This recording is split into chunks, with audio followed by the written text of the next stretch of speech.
Sean Finnegan, and you are listening to Restitutio, a podcast that seeks to recover authentic Christianity and live it out today.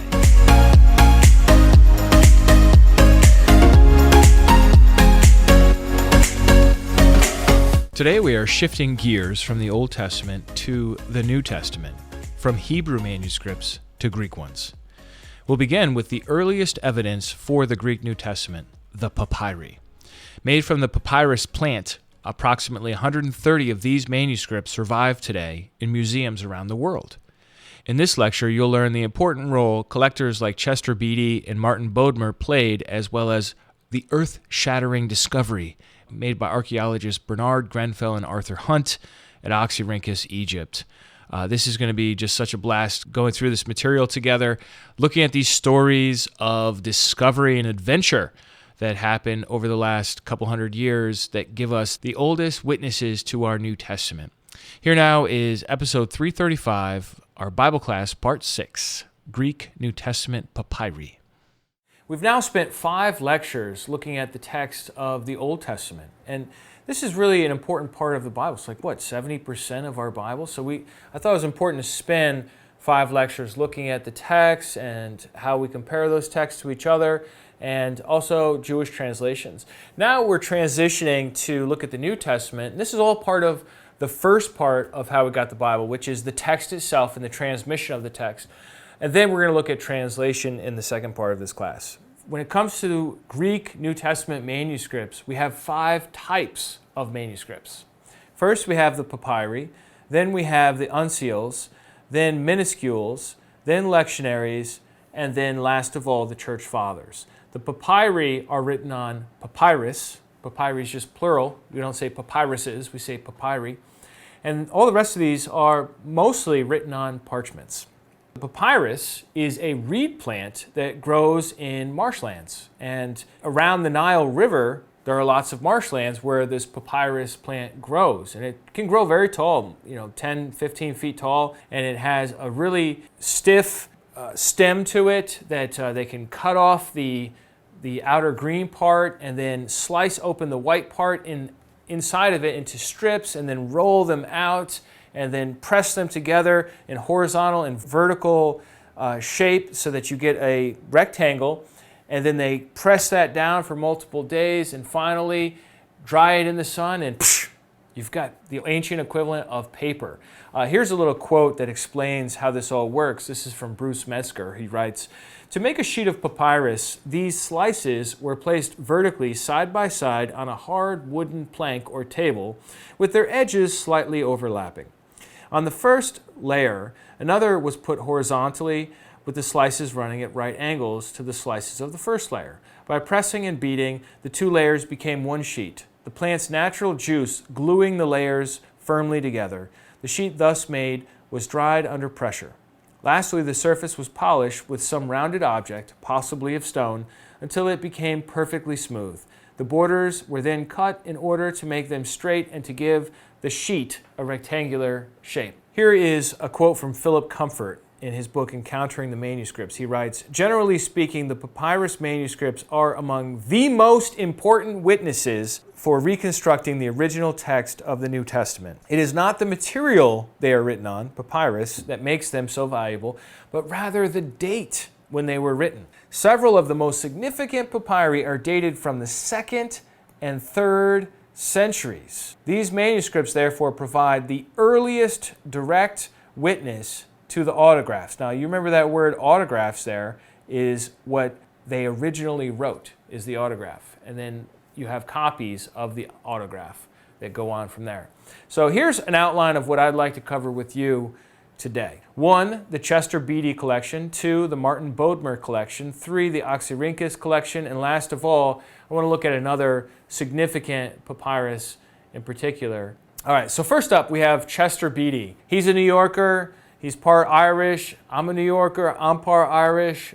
Actually, after that, we might part ways. But anyhow, he was raised in New York City. He went to college to learn how to be a miner, late 1800s and early 1900s. And then he went west to work. And he started out at the bottom and worked his way up. And they were mining gold and other precious metals out west. And so he has all this money, and he's only 33 years old. And he moves to New York City, and he starts an office there. And then his wife died of typhoid. And that just really destroyed him. And he moved to London. And he eventually got remarried in London. And he married this woman named Edith Dunn. Now, he had silicosis, which is a condition you get in your lungs from mining, from being exposed to a lot of dust. And so he could not handle the winter in London. So he and his family would winter every year in Egypt. And while he's there in Egypt in the hot sun, what's he doing? He's collecting papyrus, and he's making deals, and he has different informants and researchers, people that he depends on to find authentic papyri that he can purchase. And so that's what he spends a lot of his time doing. In 1931, he purchased some manuscripts from a dealer in Egypt, and also the University of Michigan purchased some from the same lot. So he got P45, P46, and P47. These are later names for these manuscripts than the Chester Beatty collection. Their discovery was so significant because these were from such an earlier time, from the year 200, or from the 2nd century, or from the early 3rd century. Their discovery just like shocked the world of Bible translation, such that the RSV, the Revised Standard Version, basically one of their main reasons for doing a revised standard version was we had new manuscripts of the New Testament that's older than anything else we've ever had, so we need to update our Bibles. So they started that project in 1936, the RSV, and they finished the New Testament in 1946, and then the whole Bible in 1952. Really a significant find, as we read here in this quotation. The library of Sir A. Chester Beatty has been famous since the early 1930s for the Chester Beatty biblical papyri, a dozen early Greek papyri that were the sensational biblical discovery of that generation. For the Chester Beatty biblical papyri, P45, P46, P47, which contain Gospel and Acts, Pauline epistles, the book of Revelation, trace the text of the New Testament back behind the great 4th century unsealed manuscripts, Sinaiticus and Vaticanus. We're going to talk about Sinaiticus and Vaticanus later, okay? Which had seemed a century ago to be as far back as one could reasonably hope to go. For P45 to 47 went back to the 3rd century, behind the Diocletianic persecutions, which included in the imperial decree Traditium Codicum, the turning in of Christian books for destruction. One had hardly dared to hope to recover biblical manuscripts older than this book-burning holocaust. So what he's talking about there, and this is a quote from James Robinson's book, The Story of the Bodmer Papyri, the emperor in the early 4th century persecuted Christianity for about 10 years, 303 to 313, and part of that persecution involved collecting and burning as many New Testament scriptures as possible. So basically he's saying like nobody was even thinking there was anything from before the 300s because this Holocaust of book burning occurred under the full governmental authority of the emperor with all these different, and for 10 years. Nothing could have survived that. And then Chester Beatty was able to find these papyri and secure them, and also make them available to the world. He didn't hide them away. He published the contents so that other people could benefit from them as well. So this was really a landmark discovery in the early 20th century. And so let's talk a little bit more about Beatty. Beatty spent decades traveling the world purchasing rare books and artifacts. He ended up becoming a British citizen in 1933 and contributed a lot during World War II in England to the raw materials they needed for different things. But he got disillusioned with some of the changes in the society and some of the issues with taxes and restrictions on him importing things. So he ended up moving to Ireland in 1950, became an honorary citizen of Ireland in 1957, and founded what's called the Chester Beatty Library in a suburb of Dublin, Ireland. And so when he died, he donated his massive collection to the country of Ireland. So if you want to see these manuscripts, P45, 46, 47, guess where you got to go? You got to go to Dublin. It used to be in a suburb, but in 2000 they moved it into Dublin Castle to a nice new facility. It's open to this day. There's no charge for admission. You can go right in. You can look at these Chester Beatty papyri, along with all the other stuff that he collected. Like I said, he was a collector. I mean, there are hundreds of artifacts you can look at in this museum or library to this day. All right, on to our next category is Martin Bodmer. Martin Bodmer lived from 1899 to 1971. He grew up in a wealthy family in Zurich, Switzerland, and had started collecting rare books at the age of 16. What were you doing at the age of 16? Collecting rare books? Probably not.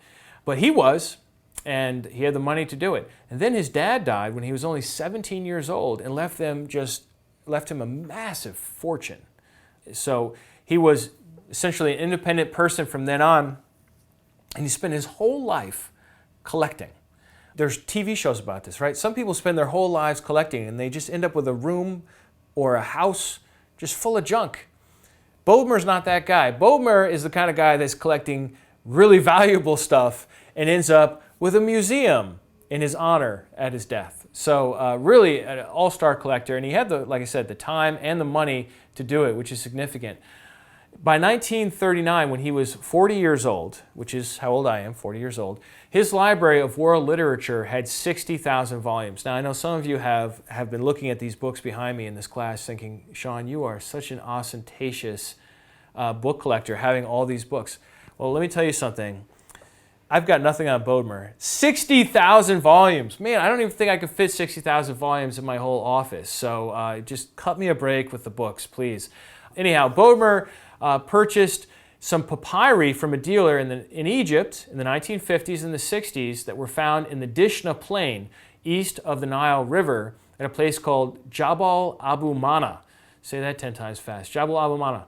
In 1952, just 7.5 miles from where the Nag Hammadi manuscripts were found. Now, some of you might have heard of the Nag Hammadi manuscripts. This place that Bodmer ended up buying these papyri from was only 7.5 miles away from Nag Hammadi, which is another famous place that manuscripts were found. So the story goes like this.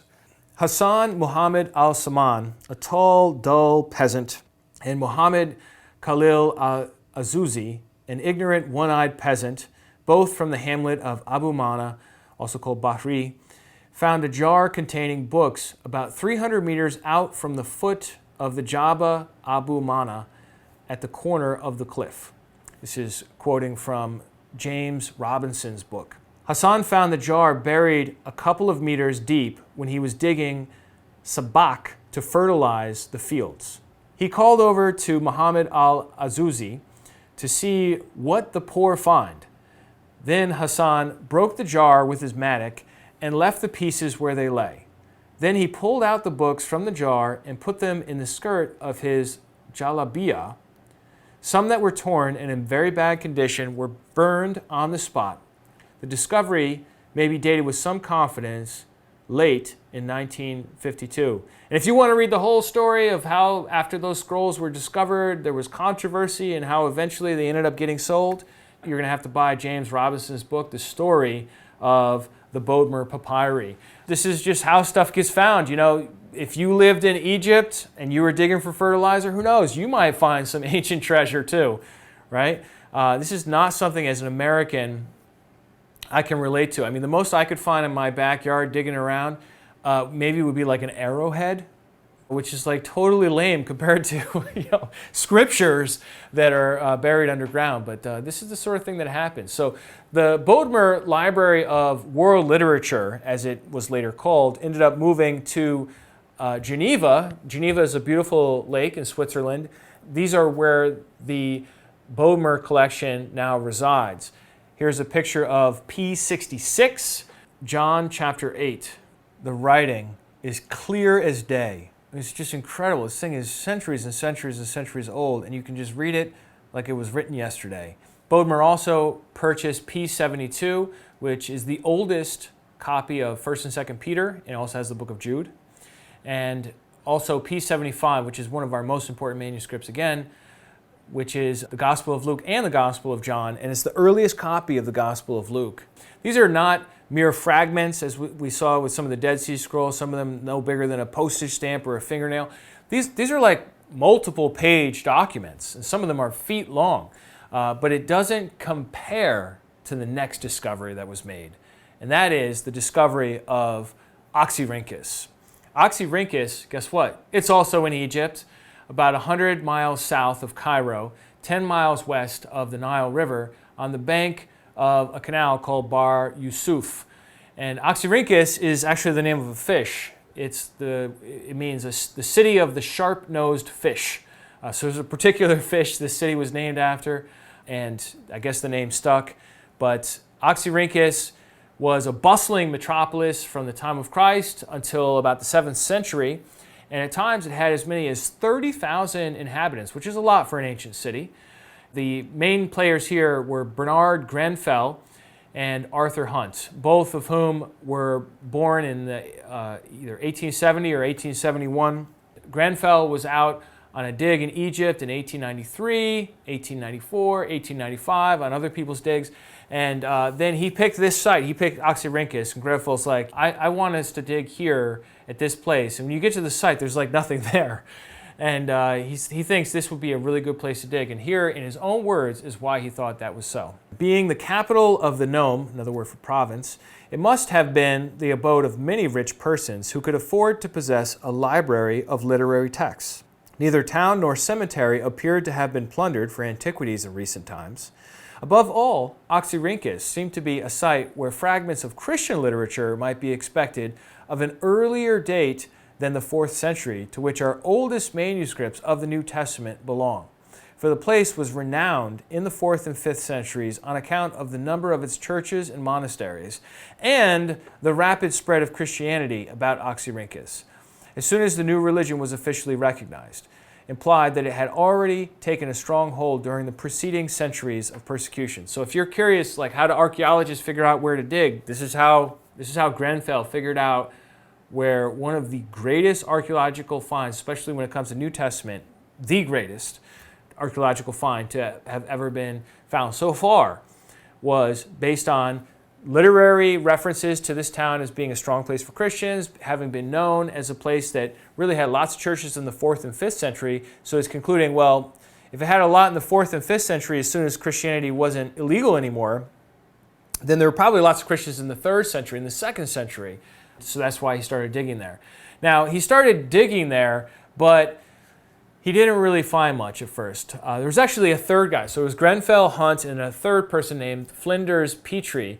And he dug with them for about 3 days. But then, since he didn't find anything, he just moved on to another site. And I'm sure he has never gotten over that. Because at first, Grenfell and Hunt were digging in cemeteries, and they found nothing for 3 weeks. But then they dug into a mound, just like a low mound on the ground, basically a garbage pile, or the ancient equivalent of a landfill. And immediately, they found 2 scraps of Greek manuscripts, one from the Gospel of Thomas, which is not part of our Bibles, but it's a Gnostic gospel, and the other was from the Gospel of Matthew. They found massive quantities of papyri. I mean, it's hard to even imagine a find this big could even exist.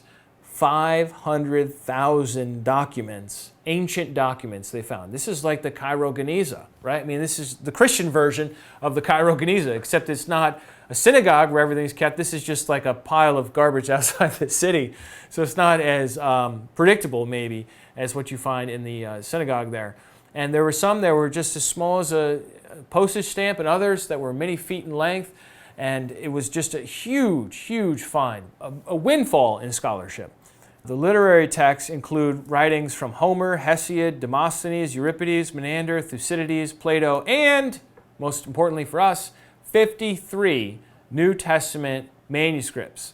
Then you have the documentary texts, petitions, contracts, receipts, letters, wills, warrants, official proceedings, registers, lists, invitations, leases, charms, loans, certificates, declarations, and many Christian texts there as well. Now, I want to show you this book that I have, which, if you're interested in this find in particular, will be really helpful for you if you want to research it further.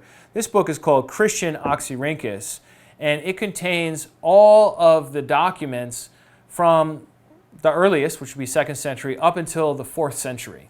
So that 200-year span. And what they'll have in here is they'll have a Greek original, and then they'll have an English translation.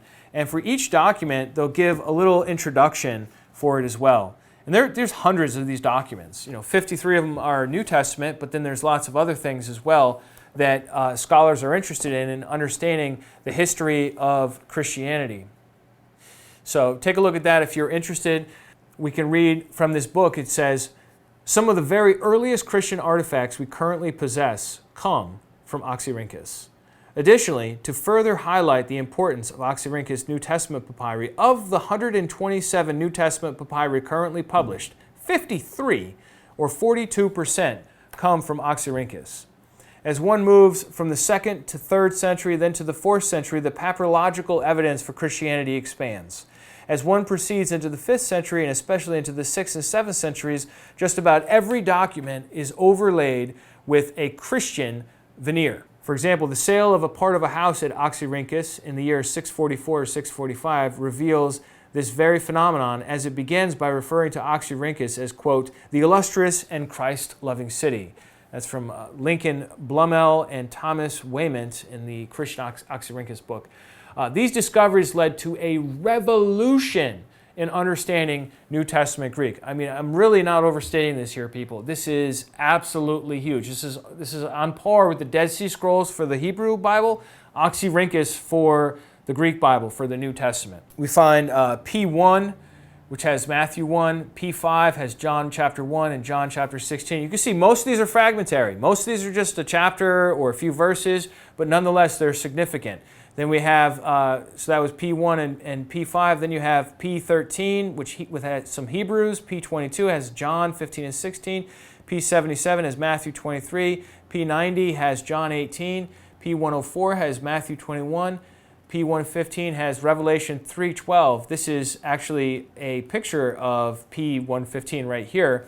And you probably can't read this too well, but this right here is the Greek. You're familiar with Roman numerals. These are like the Greek numeral equivalent of 616. Most of our manuscripts for Revelation talk about the number of the beast as being 666. This manuscript says 616, and some people have made a big deal about that. An amazing body of Greek papyri has been unearthed in Egypt since the 1870s.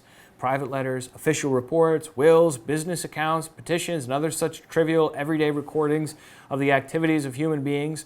In 1895 appeared the first of Adolf Deismann's studies of these ordinary materials. He proved that many words which had hitherto been assumed to belong to what was called, quote-unquote, biblical Greek were current in the spoken vernacular of the 1st century A.D. The New Testament was written in the Koine, the common Greek, which was spoken and understood practically everywhere throughout the Roman Empire in the early centuries of the Christian era. This development in the study of the New Testament Greek sheds new light upon the meaning of the Greek text. The Greek in our New Testament is not some special genre of Greek, biblical Greek. No, this is the same Greek that everybody spoke.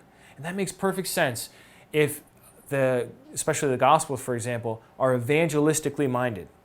So moving on then to our last category for today of manuscripts, which is P52.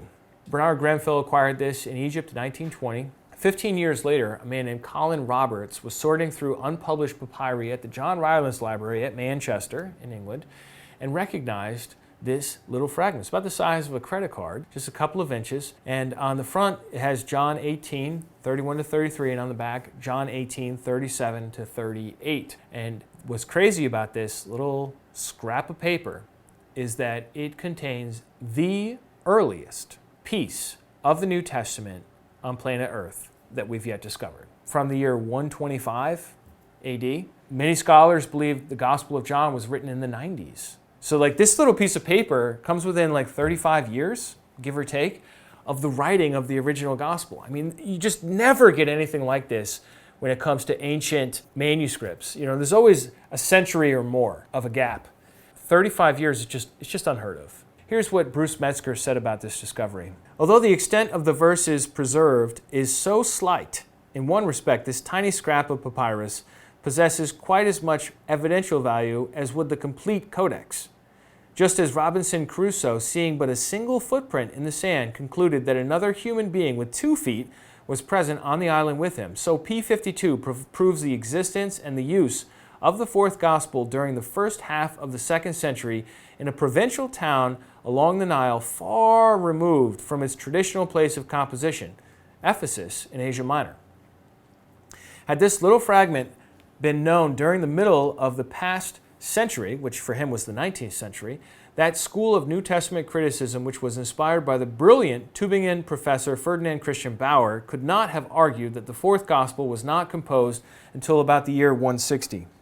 There were Christian scholars, notably the Tübingen school, who were proposing a very late date for the Gospel of John, saying the Gospel of John wasn't written until 100 years later. This little fragment has thoroughly disproved that possibility because we have a piece of the Gospel of John from the year 125, so it could not have been written in 160. It had to be written before 125, which is, it's a beautiful thing. Each of these are maybe a chapter from the Bible, some of them maybe a whole book of the Bible, but none of them a complete New Testament, not even close.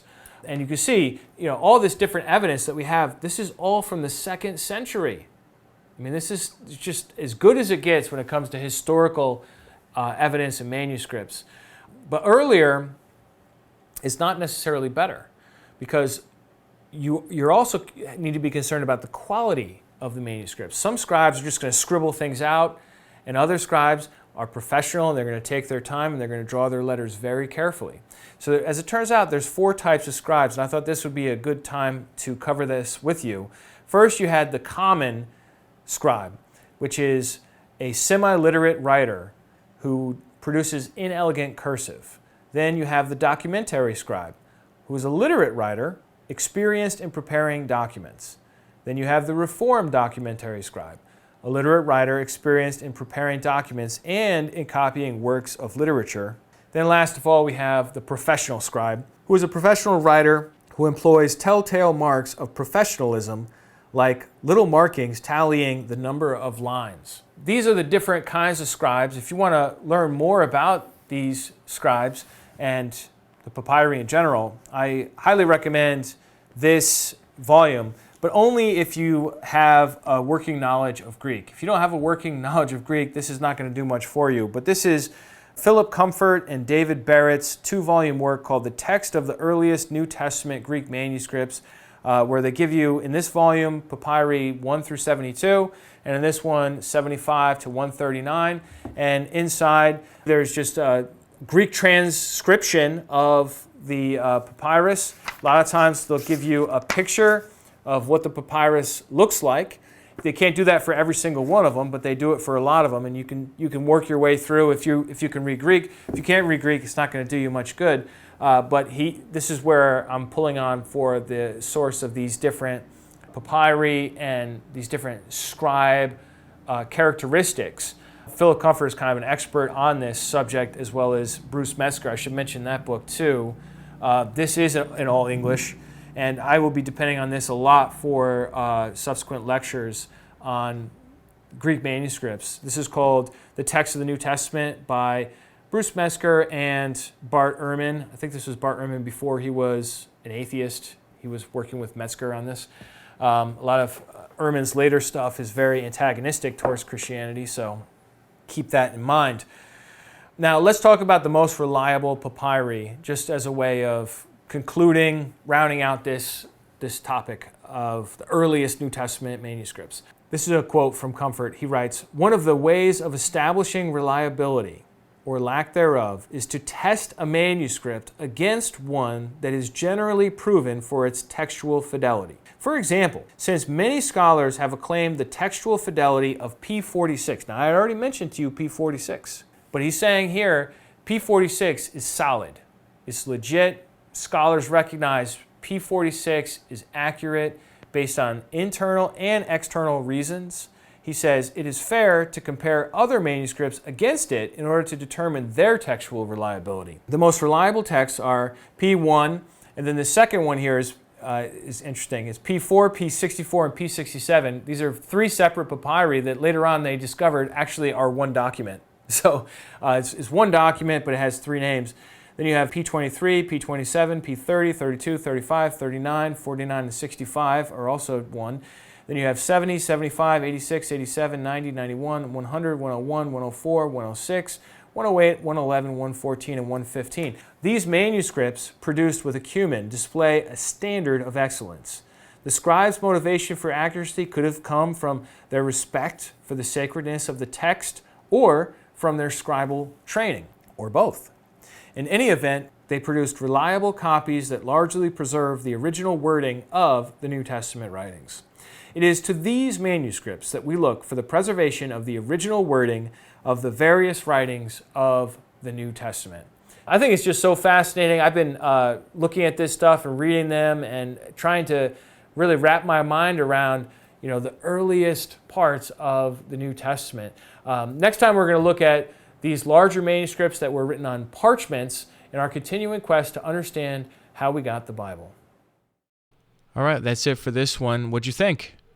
Please come online and let us know at restitutio.org. Look for episode 335, Greek New Testament Papyri, and ask your question. Make your comment. We'd love to hear from you. Also, on the show notes for this episode, I have a number of books listed. One of them has all of the transcribed papyri. About half or so of them are in the 2 volumes I mentioned by Philip Comfort and David Barrett. And then also I put the link for the Christian Oxyrhynchus source book, where they give you all the, not just the New Testament papyri, but also all the other papyri relating to Christianity from the first couple of centuries. A great primary source volume that you can use for all kinds of research projects, especially those of you out there who are interested in ante-Nicene Christianity. What were Christians down in Oxyrhynchus thinking and doing in the 2nd century, in the 3rd century? And then as things heated up with the Christological debates of the 4th century in northern Egypt, what were Christians in the south thinking about that? I mean, Oxyrhynchus is well over 100 miles from Alexandria. So really an interesting window into thought and life in that period at that place. So check that out if you're interested. Thanks everybody for tuning in. If you'd like to support Restitutio, you can do that online at restitutio.org. That's it for this week. We'll see you next time. And remember, the truth has nothing to fear.